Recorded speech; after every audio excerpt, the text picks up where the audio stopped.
Long before mobile phones began ringing in every pocket and before motorcycles chased chickens off village roads, there was a lively Yoruba village called Aitoro, where laughter was almost a daily festival. Every evening, elders gathered beneath the giant Iroko tree to tell stories, women roasted corn by the roadside, children played 10-10, and goats wandered around behaving as if they owned the village. Among the villagers lived a cheerful young farmer named Aremu.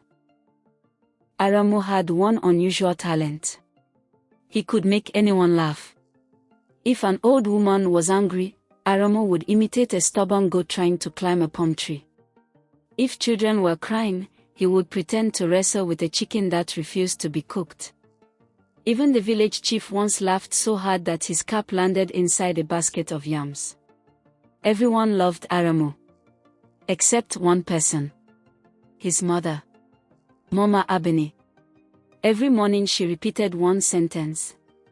"My son, laughter is sweet, but peace is sweeter." Aremu would smile. "Peace will come later, Mama. Let me enjoy life first." She sighed every single time. One market day, drums echoed across the village. Dust rose along the road. A magnificent horse appeared. Behind it walked servants carrying colorful umbrellas, expensive wrappers, polished boxes, and baskets filled with gifts. It was Chief Baligan, the richest trader in 5 kingdoms. People whispered. "He owns over 300 cocoa farms. He has more cows than our village has goats. They say his money has its own room." Chief Baligan smiled like someone whose teeth had never known hardship. That evening he announced something shocking. "I am celebrating my 60th birthday." The villagers clapped. "I want every village to send one representative." Again they clapped. "The representative with the most impressive appearance will receive 10 bags of cowries." Silence. 10 bags. People nearly swallowed their tongues. Aremu jumped up immediately. "I will represent Aitoro." Everyone agreed. He was handsome, friendly, popular. But there was one problem. He owned exactly one faded wrapper, one worn sandal, and one cap that looked like it had survived 3 wars. His friends laughed. "You can't meet rich people dressed like roasted cassava." Aremu scratched his head. "I only need better clothes." Then someone whispered. "Go and meet Baba Shina." The atmosphere suddenly became quiet. Even birds stopped singing. Baba Shina was not an ordinary man. He lent money. To anyone. For anything. Wedding. Borrow. Funeral. Borrow. Festival. Borrow. Naming ceremony. Borrow. Want to impress somebody. Borrow. People joked that if someone wanted to borrow fresh air, Baba Shina would find a way. His compound was beautiful. Large. Painted. Filled with expensive chairs. Yet strangely, nobody smiled there. Aremu entered confidently. "Baba, I need a little money." Baba smiled gently. "How little?" "Enough for clothes. Done.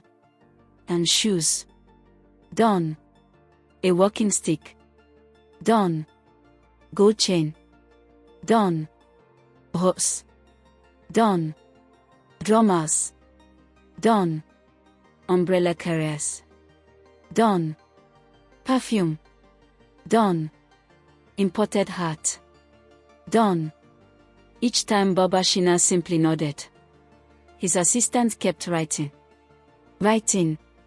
Writing. Writing. Finally Baba asked, "When will you repay?" Aremu laughed confidently. "After I win." Baba smiled. "I pray you do." The transformation shocked everybody. Even Aremu failed to recognize himself. He wore flowing agbada embroidered with golden threads. His shoes reflected sunlight. Children could almost see their faces in them. He rode into Chief Balogun's celebration on a magnificent horse. People gasped. "Who is this prince?" Some women nearly fainted. Young men copied the way he walked. Even Chief Balogun admired him. "My friend, you carry yourself with dignity." Aremu smiled proudly. Inside his heart another voice whispered, "You have arrived." Food covered tables. Pounded yam. Omla. Yudu. Goat meat. Bush meat. Jollof rice. Fried plantain. Honey. Palm wine. Roasted fish. Aremu forgot every promise he had made to himself. He ate. And ate. And ate again. Someone asked, "Have you tasted the pepper soup?" He nodded while chewing. Another person arrived. "Have you tried the grilled turkey?" He nodded again. Another plate appeared. He accepted. Soon he was so full that standing up required 3 attempts. When musicians started dancing, he tried joining them. His borrowed shoes were too slippery. He landed inside a basket of oranges. The crowd exploded with laughter. Even Chief Balogun laughed until tears rolled down his cheeks. At sunset the judges announced the winner. Everyone held their breath.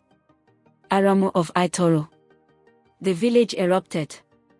Drums thundered. People danced. Women sang. Children lifted him onto their shoulders. He proudly carried home 10 heavy bags of cowries. Everyone shouted, "Our son has become great." Only Mama Abeni remained quiet. 3 days later. Knock. Knock. Knock. Baba Shina arrived. With 4 assistants. And 1 enormous ledger. He smiled politely. "My son." Aremu smiled. "My father." "The repayment." Aremu confidently brought out the 10 bags. Baba counted carefully. Then smiled. "This settles only the interest." Silence. Aremu blinked. "What about the principal?" "The horse. The clothes.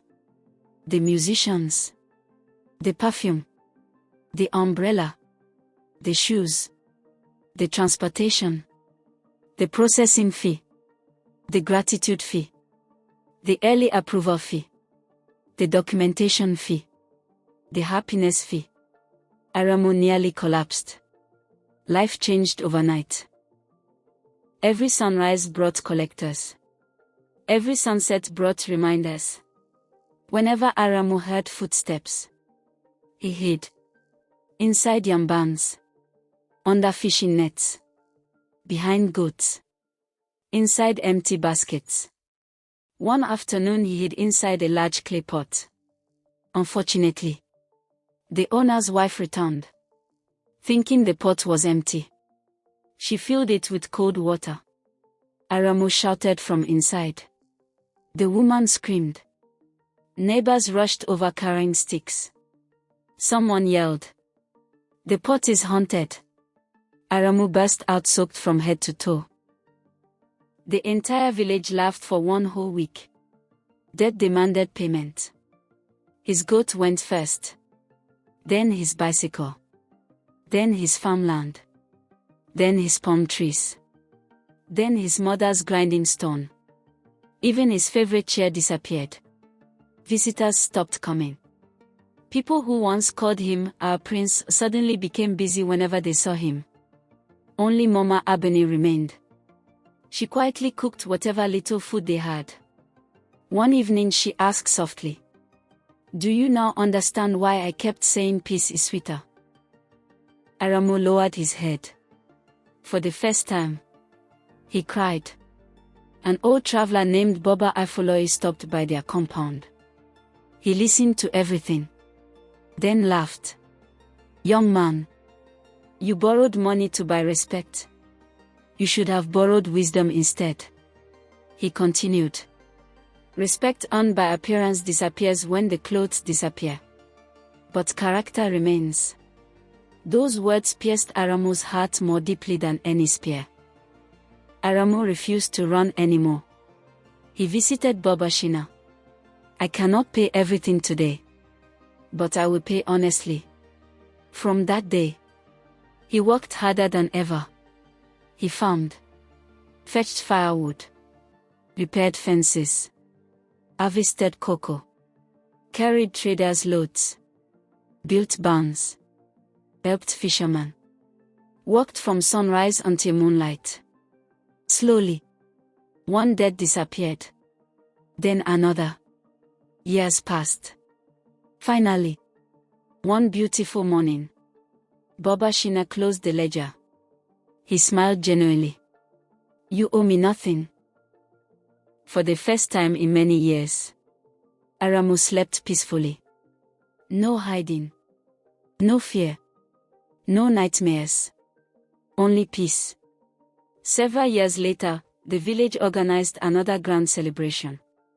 Everyone expected Aremu to arrive dressed like a king again. Instead, he came wearing a clean but simple traditional outfit. No horse. No gold chain. No borrowed perfume. Only confidence. Young men asked, "Can you not afford luxury anymore?" He laughed. I can. But I can also afford peaceful sleep. The elders applauded. Mama Abeni smiled proudly. As children gathered beneath the old Iroko tree, Aremu told them his story. He pointed to the sky and said, "A beautiful life is not measured by how expensive your clothes are. It is measured by how peacefully you sleep. If your happiness depends on borrowed money, then your joy belongs to your lender." The oldest elder stood up and declared, "A person carrying heavy debts may wear a crown by day, but at night sleeps with fear as his pillow." The village echoed in agreement. From that day forward, whenever anyone wanted to borrow money just to impress others, the elders would simply smile and say, "Remember Aremu. Peace is expensive, but debt can turn the sweetest fairy tale into the darkest horror movie." Moral of the story: peace of mind is one of life's greatest treasures, and it is often more valuable than wealth or luxury. Borrowing money to impress others or to live beyond your means can replace joy with worry, fear, and sleepless nights. True prosperity comes from living honestly, spending within your means, working diligently, and being content with what you have while building a better future. A simple life with peace is far richer than a glamorous life buried in debt.